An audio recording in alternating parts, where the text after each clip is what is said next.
இது அப்துஸ் வாய்ஸ், உங்கள் மனதில் பேசும் குரல். எல்லாரும் எப்படி இருக்கீங்க? நல்லா இருக்கீங்களா? நம்ம சேனல்ல லாங் வீடியோ போட்டு கிட்டத்தட்ட ஒரு 3 to 4 டேஸ்க்கு மேல ஆயிடுச்சு. கொஞ்சம் பர்சனல் ஒர்க் ஆயிடுச்சு எனக்கு. அதனால நான் டெய்லி என்னால வீடியோ போட முடியல. வேற ஒண்ணும் இல்ல. ஓகே, இப்போ நம்ம வீடியோக்குள்ள போலாம். இன்னைக்கு நம்ம எதை பத்தி பேச போறோம்னா, உறவுகளை பத்தி பேச போறோங்க. உறவுகள். அதாவது நிறைய பேர் சொல்லுவாங்க, சொந்தக்காரனாலே பந்தக்கால நட்டு விடுறவன், புடுங்கி விடுறவன், அந்த மாதிரி நிறைய பேர் சொல்லுவாங்க. ஆனா என்ன பொறுத்தவரை இந்த உறவுகளால மட்டும்தான் நம்மளுடைய வாழ்க்கை இயங்கிக்கிட்டு இருக்கு நான் அப்படின்னு நான் சொல்லுவேன்.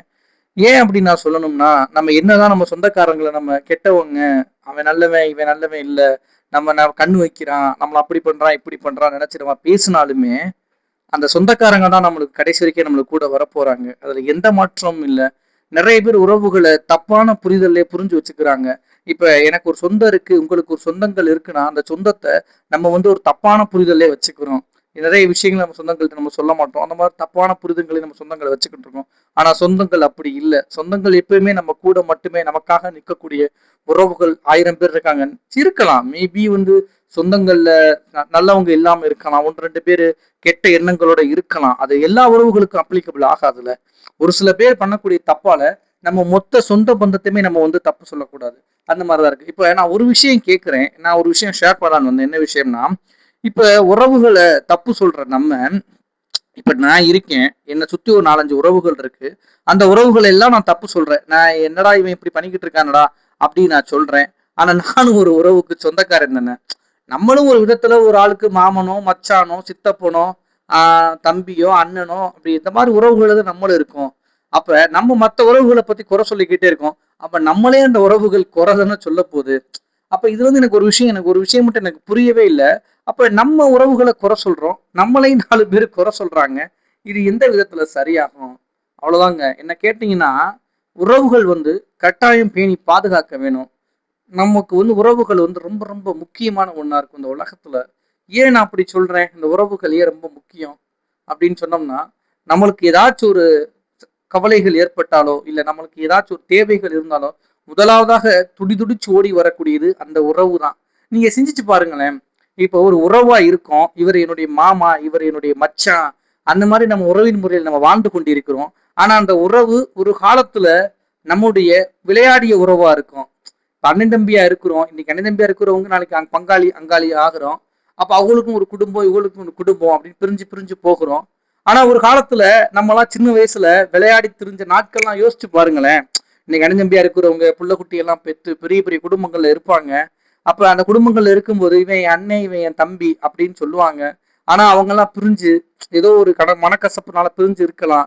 ஆனா நீங்க பழைய காலத்தை யோசிச்சு பாருங்க. அதாவது நான் சின்ன பிள்ளைல விளையாண்டது, எங்க அண்ணன் கூட தெரிஞ்சது, எங்க அண்ணன் கூட நான் வண்டியில ஏறி போனது, இந்த மாதிரி இருக்குங்க. அப்ப என்னைக்குமே நான் எப்பவும் சொல்றதான், அன்பால மட்டும்தான் இந்த உலகம் இயங்கிக்கிட்டு இருக்கு நான் அப்படின்னு சொல்லுவேன்.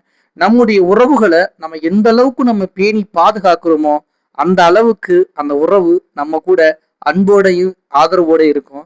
இந்த உறவுகளுக்கு நான் இன்னொரு விஷயம் நான் சொல்ல விரும்பக்கூடியது ஒரே ஒரு விஷயம். என்ன விஷயம்னா, இது நான் எப்படி சொல்லலாம்டா, நான் பார்த்து பயணிச்சதை வச்சு கூட சொல்லலாம். இது எந்த அளவுக்கு உண்மையா இருக்கும்னு எனக்கு தெரியல. நான் சொல்றேன், இது உண்மையா பொய்யான்னு தெரியல. நீங்க உங்க வாழ்க்கையில நடக்குதான்னு பார்த்து தெரிஞ்சுக்கங்க. ஏன்னா இது எனக்கு நான் பழகுன ஒரு ஆள் என்கிட்ட இந்த விஷயத்த சொன்னாப்ல. அதனால நான் அதை உங்கள்கிட்ட நான் சொல்றேன். என்னன்னா, ஒரு உறவு இருக்குன்னு வச்சுக்கோங்களேன். அந்த உறவு பக்கத்துல இருக்கக்கூடிய உறவு சண்டைக்கார உறவா இருக்குமா.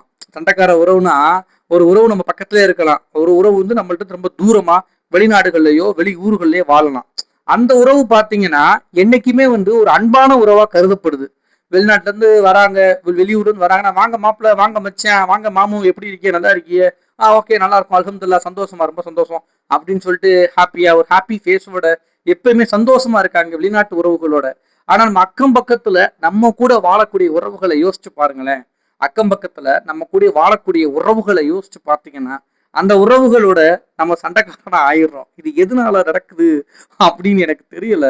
சோ எல்லாருமே உறவை பேணி பாதுகாக்குங்க. அந்த உறவு தான் ரொம்ப முக்கியம். கண்டிப்பா உறவினர்கள்ல கெட்டவர்களும் இருக்கலாம், நல்லவங்க 1000 பேர் இருக்கலாம், கெட்டவங்க கொஞ்சம் பேர் இருக்கலாம். உங்களுடைய உறவை பேணி பாதுகாக்கு. நான் இன்னொரு விஷயம் சொல்றேன். நம்ம உறவுகள்கிட்ட நம்ம தோத்து போறதுல தப்பே இல்லைங்க. நம்ம உறவினர்கள் இருக்காங்க, அவங்க நம்ம ஜெயிக்கிறாங்க, அவங்க நம்மளை எப்படி வேணா பார்த்துட்டு போறாங்க, நம்ம முடிஞ்ச அளவு அன்பை மட்டுமே கொடுப்போம் நம்ம உறவுகளுக்கு. அவங்களுக்கு ஒரு நாள் புரியும், அவங்களுக்கு கட்டாயம் ஒரு நாள் புரியும். இது எப்படிப்பட்ட உறவு அப்படின்னு. ஸோ உறவினர்களை யாருமே தப்பா நினைக்காதீங்க. உறவுகளை பேணி பாதுகாப்போம்.